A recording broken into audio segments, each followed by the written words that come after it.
Now, as a character, the more conscious you become, the more you have free will within the context of the plot.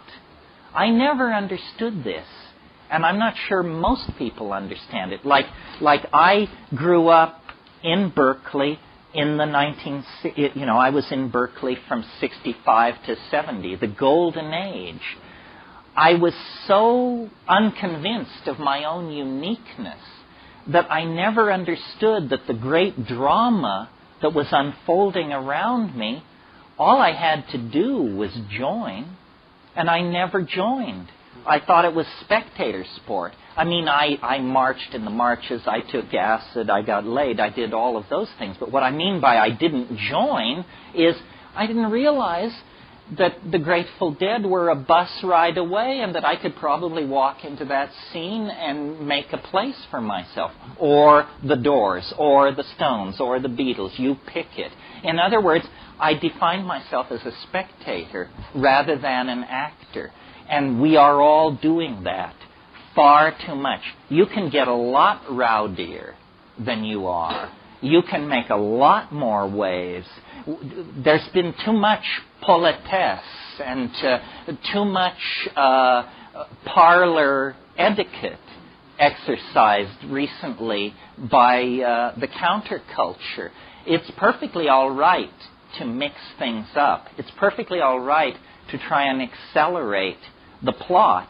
This will move your character nearer and nearer to the center of the action.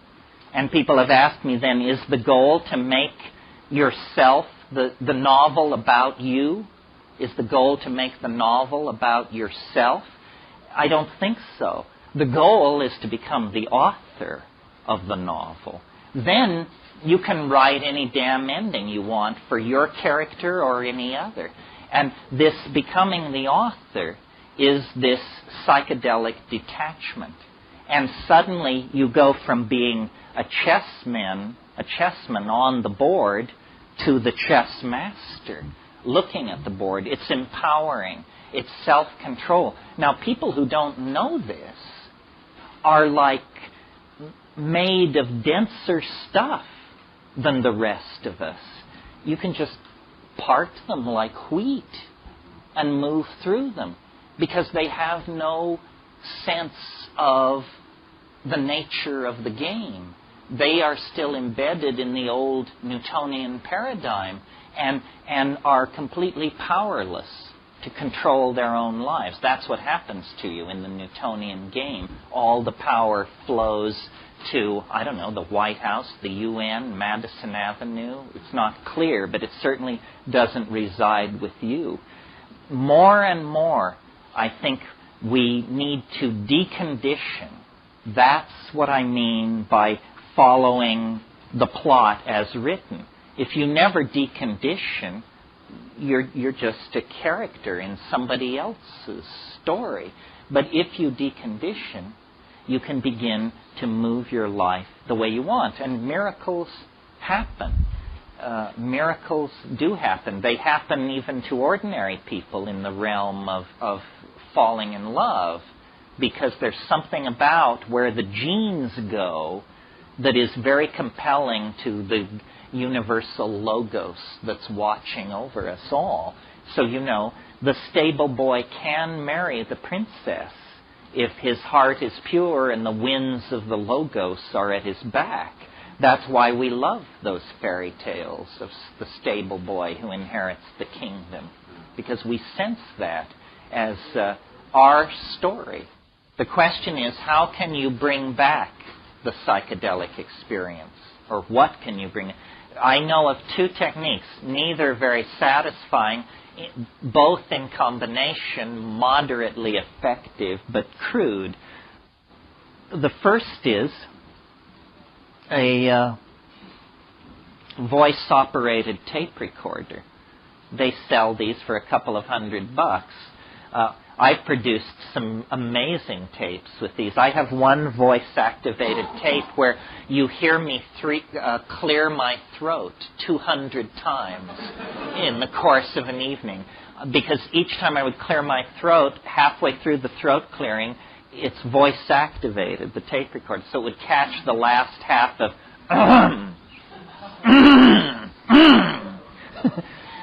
however, if you have presence of mind sufficient to speak English, this would be a more informative record of your experience. Yeah. And then the other technique, which is less technically dependent, is if you have an insight at a certain level of the experience, you have to repeat it to yourself at another level of the experience, and then another level. And by this incremental bucketing method, you can carry almost any insight out into the realm of the world. These insights often don't stand up to scrutiny. I had a really interesting experience just a week ago. I'm sure you've all had most of this experience, but I finally had it all.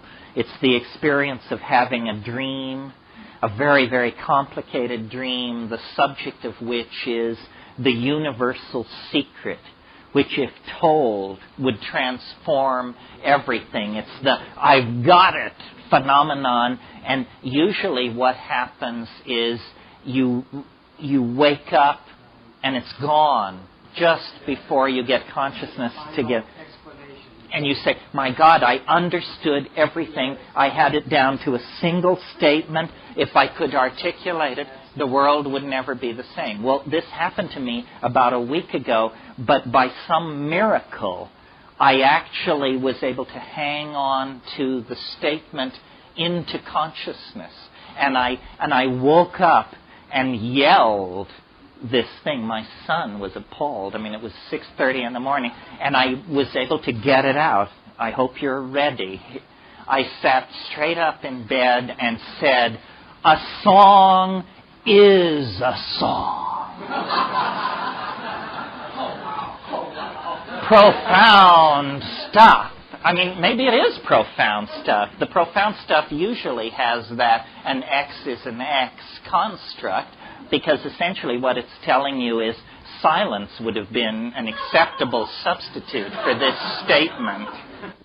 Well, let me say one more thing here, just sort of to wind this up. The metaphor that makes sense for what we're going through, because it gets the biology of it, it gets the drama of it, it gets the risk of it, it gets the fun and the joy of it, is the metaphor of birth. We are about to decamp from three-dimensional space and time. Yes, the earth is the cradle of mankind, but you can't live in the cradle forever. And we're not in this cradle alone. We are squashing and trampling on hundreds of other species that have as much right to be here as we are. So through technology, which means pharmacology, art, and the engineering sciences, we are trying to find a doorway into a new world for the spirit. And it is going to come out of human-machine interfacing, pharmacological redesign of the human brain-mind system, down possibly digitalizing and downloading into the microphysical realm. We don't know. I mean, if it makes your hair stand on end to think of being downloaded into the digital realm, there was once a fish who had a great deal of doubts about this plan to conquer the land, and tried to urge everyone to think again that no good could possibly come of it. But in fact, the forward thrust of evolution is toward higher dimensions, greater complexity, more information, greater connectedness, and a deeper and deeper sense of the all-pervasiveness of love and meaning. That's what it's really about. All these disparate physical elements come to nothing if they don't add up to more than the sum of their parts. And the more than the sum of their parts is this transcendental element which we call love. That is the part of the eschaton that has never left us, that accompanied us across the African grassland and into history. I mean, granted, bloodied and battered by the experiences of sexism and racism and so forth, but never lost as an ideal, never lost as a guiding light and an experience. And I really think that when we dissolve all the boundaries, this is what we will discover, is an unconditional caring, an unconditional affection that flows through all life and all matter and gives it meaning. And you don't have to wait for the end of the world to get this news. You can just short-circuit the collective march toward that realization by accelerating your own microcosm of spirituality through the use of these hallucinogens. They are the doorways that the Gaian mind has installed in the historical process to let anybody out anytime they want to, provided they have the courage to turn the knob and walk through the door.